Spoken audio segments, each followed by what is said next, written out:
as you're joining, I just wanted to say welcome. I hope that everyone is having a good day wherever you're located in the world. For us, we are early morning in the US, 9 a.m., and we hope that you're doing well where you are and having a great day or evening so far. So thank you for joining us.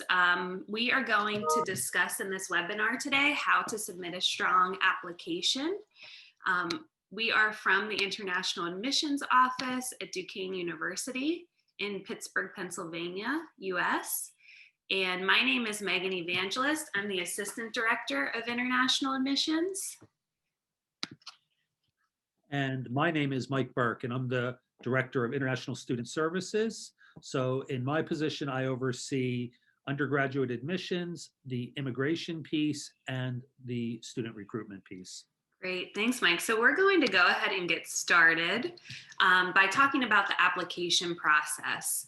So I'm sure, as you know, you've probably applied to other universities and you've gone through this process yourself, but we wanted to talk about the most important aspects when you're looking to apply to a university. So the first part is to really research. You're going to hear this again and again today. Research the university, research your program, and really do your best to understand why the university is a good fit for you. The second the second important thing to know is scholarship opportunities.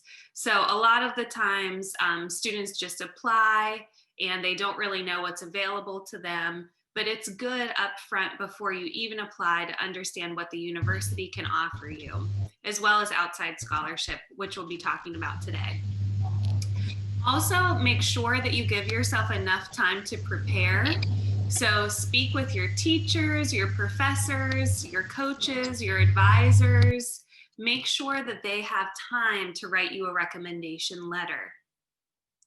Also, make sure that you give yourself time to prepare your essay or personal statement. Again, you don't want to be scrambling even in the same week as your deadline for your application. Give yourself time.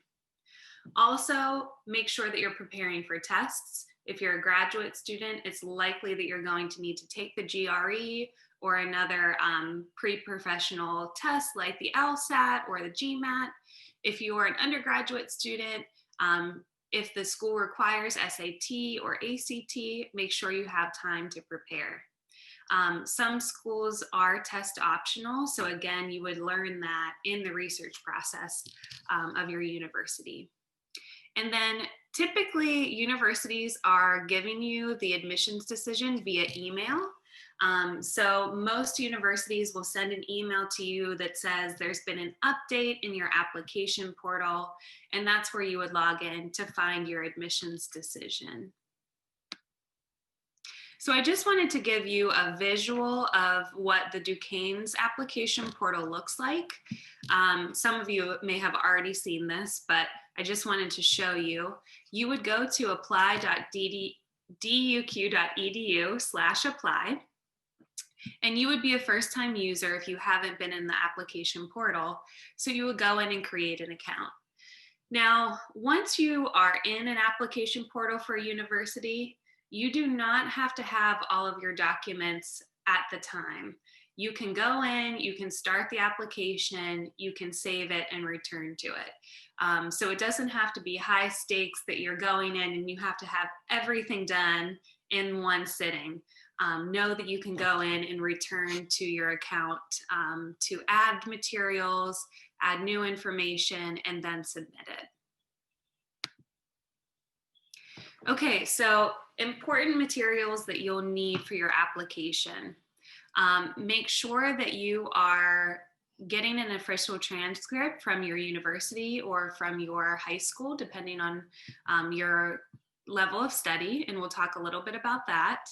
Your tests, your recommendation letters, your essay or personal statement, and if you need to pay an application fee. So some schools do require an application fee, and again, that's just dependent on the school. Duquesne, for example, does not charge an application fee. If you're an undergraduate student, we wanted to call out the Common App. There are over 900 colleges and universities that accept the Common App.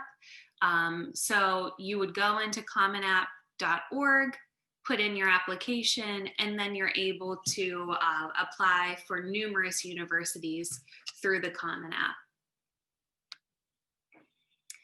So submitting official copies of documents is very, very important to institutions. It cannot be a printout that you have from your student portal or a printout from even your grades for that semester. You have to submit an official transcript from your institution.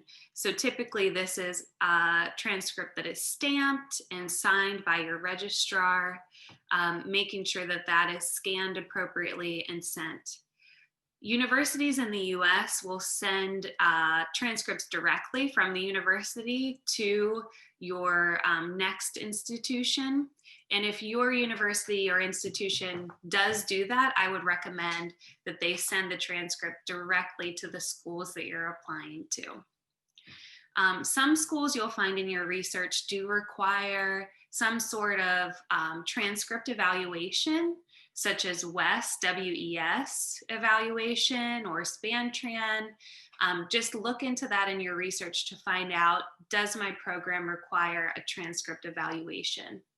In that case, you go to that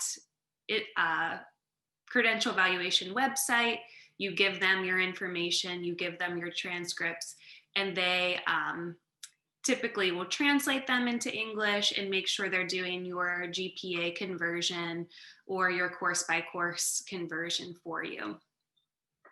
So recommendations are required typically to be sent directly from the person recommending you to the institution, to the university.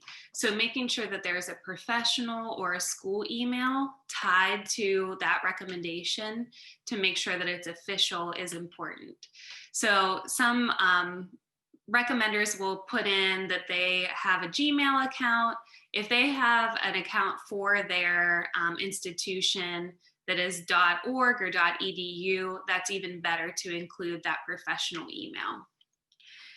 Also, whenever you are sending your tests, such as TOEFL or GRE, there is an institution code tied to each university.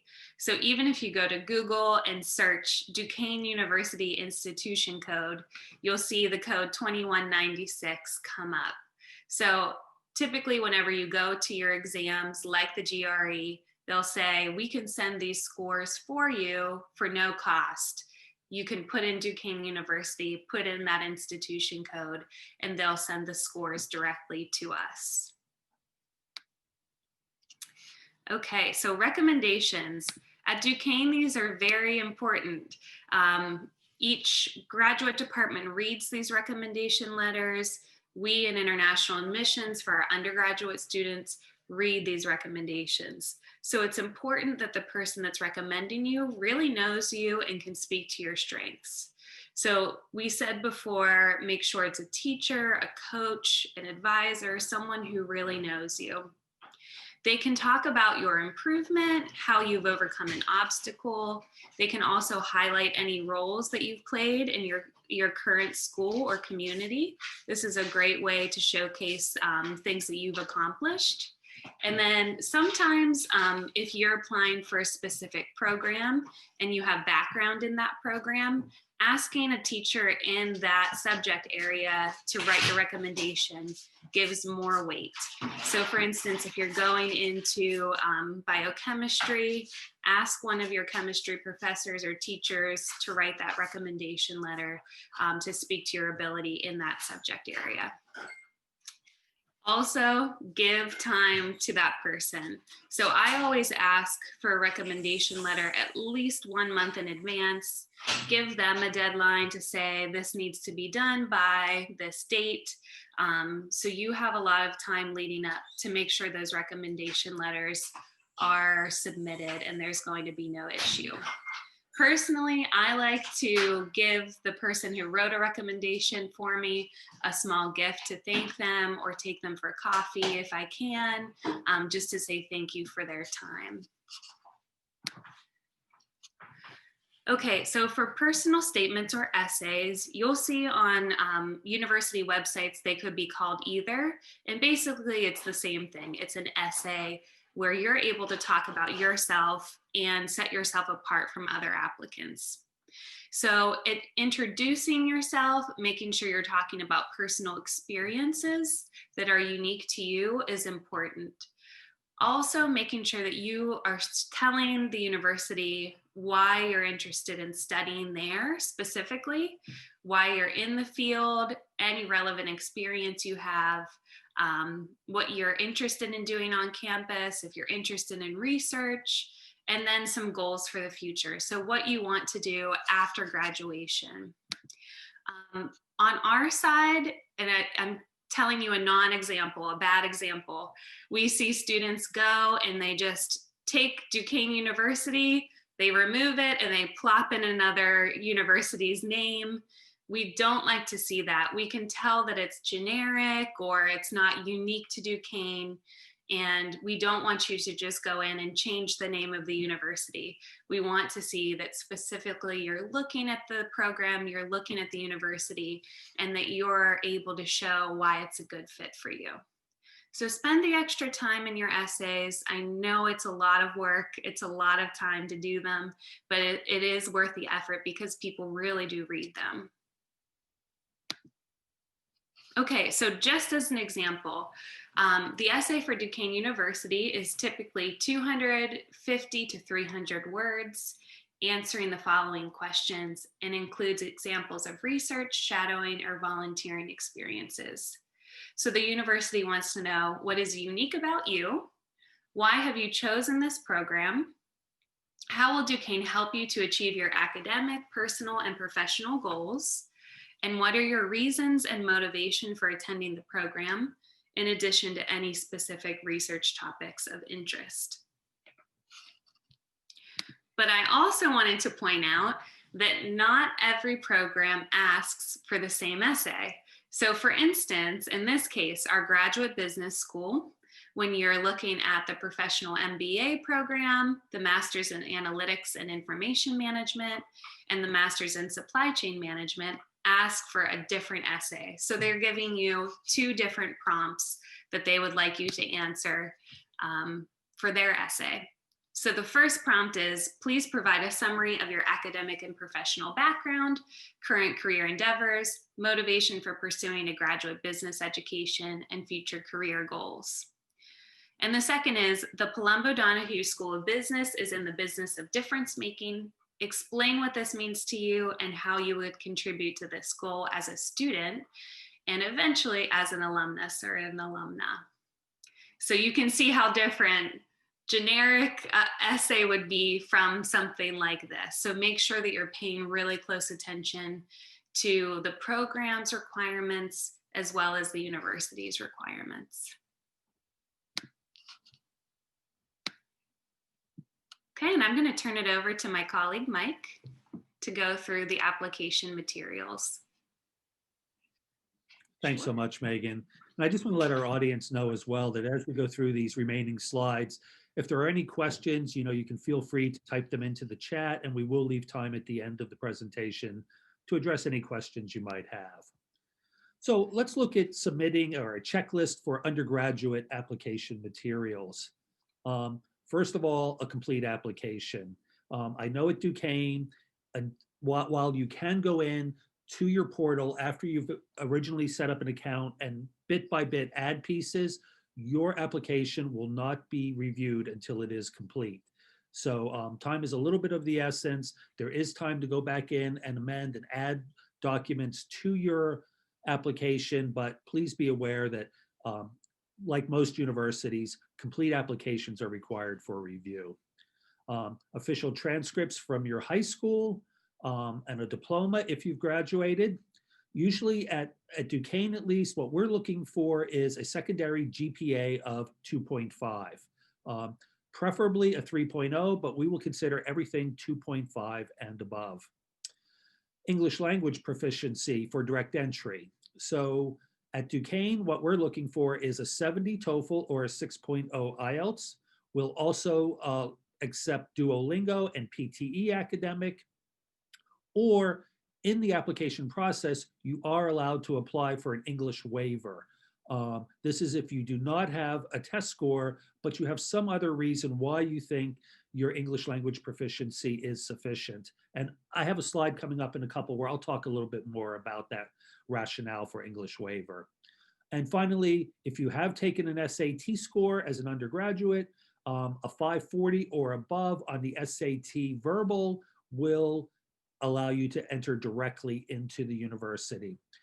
If you do not have these scores, at least at Duquesne, these scores are not mandatory to apply, but at Duquesne, at least what we do is if you do not supply scores and you are not a direct entry, we will test you upon arrival. So we also ask for one letter of recommendation, the essay, both of which Megan has shed light on. And then finally, I should note that SAT scores are not needed for international undergraduates. However, if you do have an SAT score and it is a strong score, you should submit it because I think it will only help you in your application process. Okay, so let's look at postgraduate application materials. Once again, complete application. No applications are going to be reviewed until they are complete. Unlike the undergraduate application process, graduates at Duquesne at least are required to submit a resume or a CV. Once again, official transcripts from your bachelor's degree. At the graduate level, we're usually looking for a 3.0 or above in your undergraduate work. However, we will consider 2.75 and above. GREs and GMATs are required for most programs, and as Megan alluded to earlier, our institution code is 2196. English language proficiency at the graduate level, we're asking for an 80 TOEFL or a 6.5 IELTS, and we will accept the Duolingo as well at the graduate level. And once again, there is an option for an English waiver, and I'll talk about that on the next slide. At the undergraduate level, we only need one letter of recommendation. However, at the graduate level, we're asking for 3 letters of recommendation and that essay. And at the graduate level, please check your program's requirements because often graduate programs have specific essay topics that they want you to address. Okay, about that English testing waiver. So if you don't have an IELTS or a TOEFL score, but you feel like you have an English language proficiency, here are some criteria that we look at. First of all, if you're an undergraduate student, if you have done 4 years of high school coursework in English at an accredited institution, we will consider that for waiver. If you're a graduate student, we will look at your undergraduate coursework. And once again, if your medium of instruction in that undergraduate coursework was in English and it was from an accredited institution, we will accept that as proof of English language proficiency. And finally, we'll also look at graduate coursework taught in English. And once again, it has to be from an accredited institution. So I guess what I would say on top of this is when you're, at least at Duquesne, if you're asking for that or you're requesting that English testing waiver, you must provide that rationale in the application portal. I should say to you that, the burden of proof is upon the applicant. So if you are applying for that waiver, you need to prove that your English was the medium of instruction in whatever institution you were at prior. So how do you do this? Well, maybe it's marked on the transcript, or maybe you can point to the university website where it notes that all instruction is in the medium of English. But like once again, I said, you cannot just ask for it and not provide rationale. The burden of proof is upon the applicant. Okay, so we know that universities are expensive in the United States. So let's talk a little bit about scholarships and fellowships. What's the difference? I would say scholarships are sort of general. They can go for both undergraduates and graduates. So generally, funds are awarded on the financial need of the student. Uh, Also, grades are looked at, GPAs. Often, what are you doing outside of school? What is the community service? What are you doing in terms of extracurricular activities? Scholarships can also be awarded based on major. And at least in the United States, sometimes we look at the city where you're located, but when we're looking at international students, we might look at the country you're located in.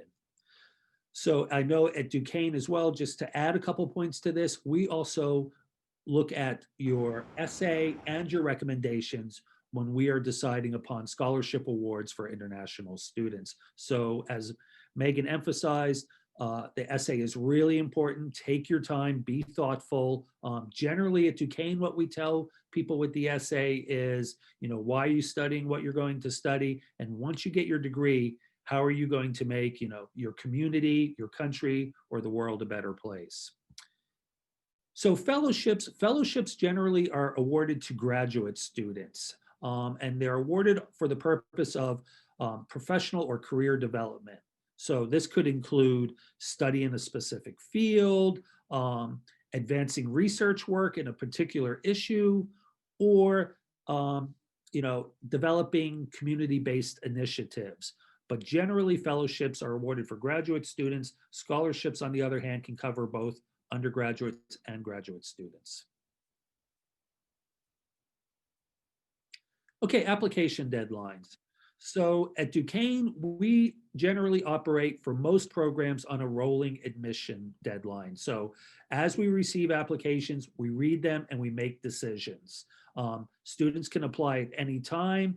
What I would also add about rolling admissions is you would want to get your application in early, because with rolling admissions, often seats will become full and programs will reach capacity. So, but the advantage of rolling admissions is, we will look at applications throughout the course of the year, and there isn't a set deadline.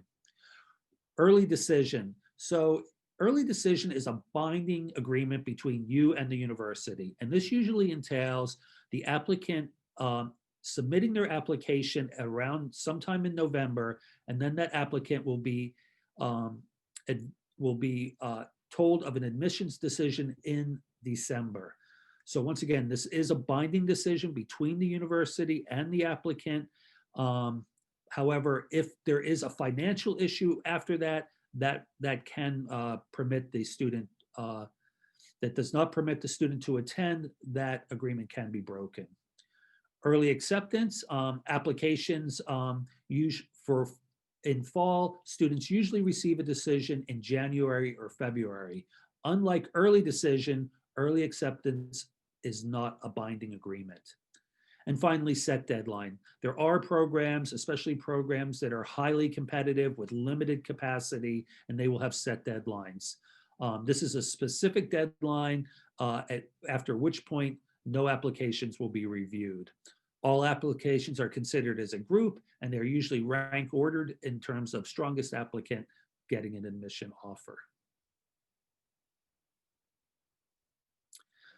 So I know we have some people here, and I was just wondering, that's a lot of talking on my part and Megan's part. That's a lot of information we've thrown at you in these 14 or 15 slides. And so we'd like to turn it over to you and see what questions you might have about submitting a strong application. You can feel free to unmute yourself or to type it in the chat box. I do have a question. Please. I am in Pittsburgh currently.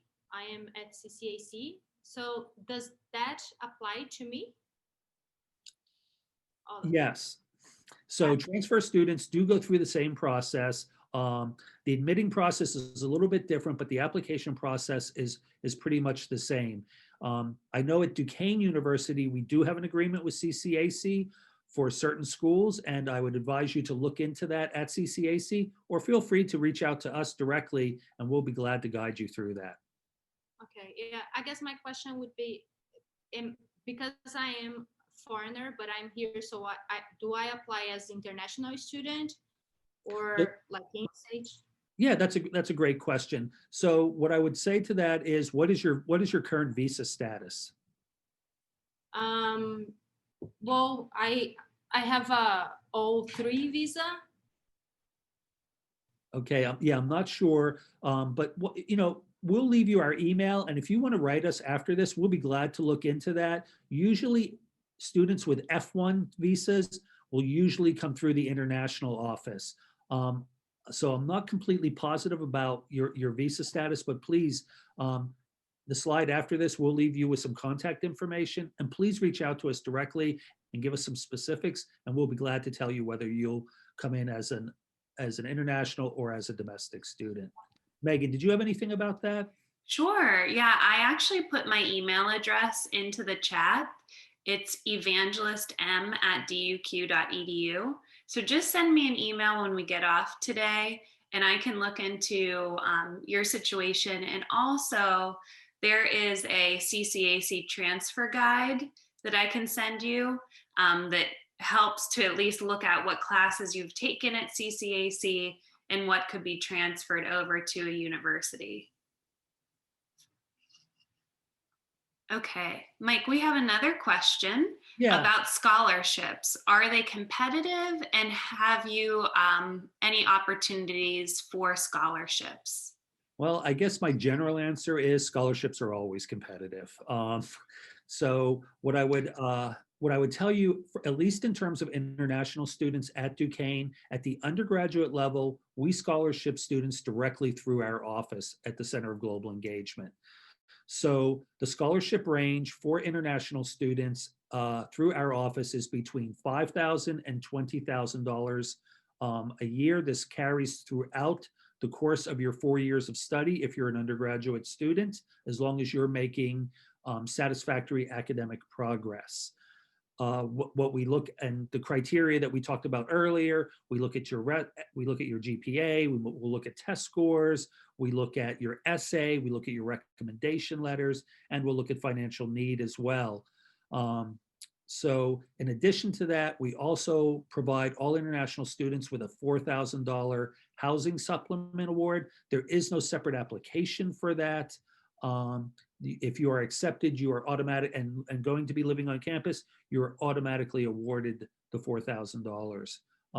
It's the same way with our Lieberman Award, which is the award that's between $5,000 and $20,000. There is no separate application. We decide that award as part of the application review process.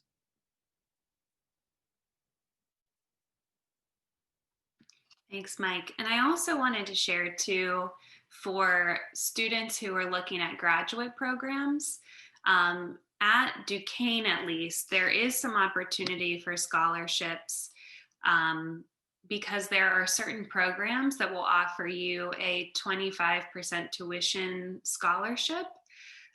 So I would say just to go on to Google, type in Duquesne University Masters 25% scholarship. And that website will give you the information about those scholarships. I'm just going to quickly advance the slide too. So you can see my email is here, evangelistm@duq.edu. And also our website is here. It's duq.edu/global. I would recommend everyone on this call to go to the website as well. And we have it broken down. So if you're an undergraduate student, click on that link. If you're a graduate student, click there. So you can see the different information based on your level. So we do have another question in the chat box, Megan. So this question is, are there avenues for easy visa acquisition for international students should we get admitted? That's a great question. So as soon as you are admitted at the university, what happens is our immigration advisor will reach out to you directly. And that process is you will get the information that says exactly what you're going to need to supply to Duquesne for the visa. So we will share what your estimated cost is for the first year of study. And then in turn, you provide us with a bank statement, a loan letter, something that's telling us about your finances, and then also a proof of financial support form. So you might be supporting yourself, or you might have a family member who's supporting you, or even you might have a business that's supporting you. That is what you're going to tell us through that process of gathering your financial information. You'll submit that to our immigration advisor, and she will say, okay, we're ready to create your I-20. From that point, the I-20 is sent to you, and then you will apply for a visa appointment in your home country. So depending on what your embassy's schedule is like, some people get appointments within a few weeks. Some people, it takes them a few months to get an appointment. It really just depends on where you're located. So just to add to that, I would say, that the pandemic has complicated matters a little bit with visa acquisition, as you can imagine. But what I would say to that too is really there is no easy visa acquisition. I think the key to getting your visa is being prepared for your interview and being sincere. You should be talking about, your educational pursuits, what your plan is, and, maybe what you're planning to do when you return home with your degree in hand. But really, there are no easy visa acquisitions. Now, hopefully, we just have had a change in government here, and we are anticipating that visa acceptance rates will bump up a bit. Thanks, Mike.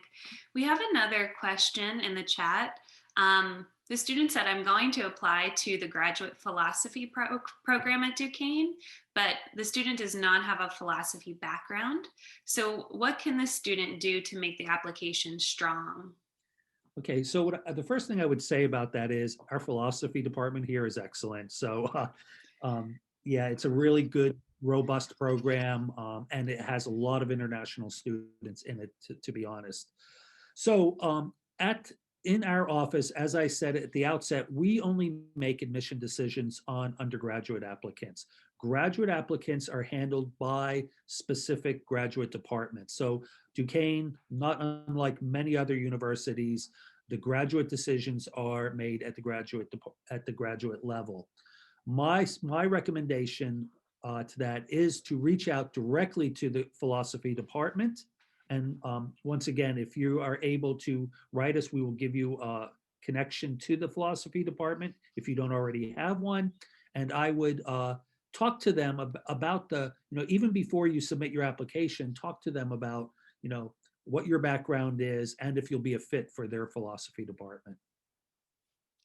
Right, Mike, thanks for that. And I'll add on too that if you have any experience in your own studying, in your own life, even if you took undergraduate classes in philosophy and you had some experience writing about specific topics, I would definitely include that in your essay. For instance, I became a teacher from undergraduate to my graduate degree.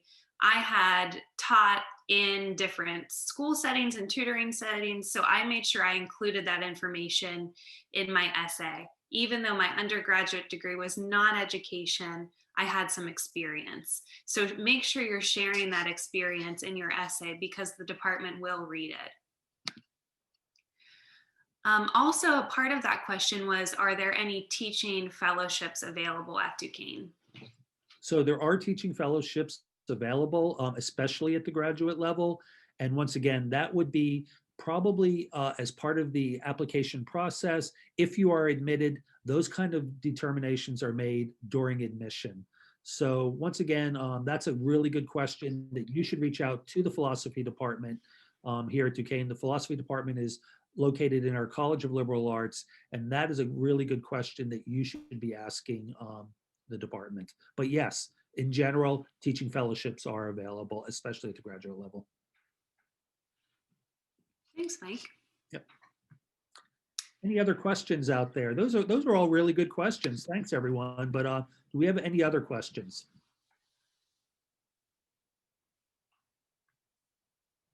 Okay.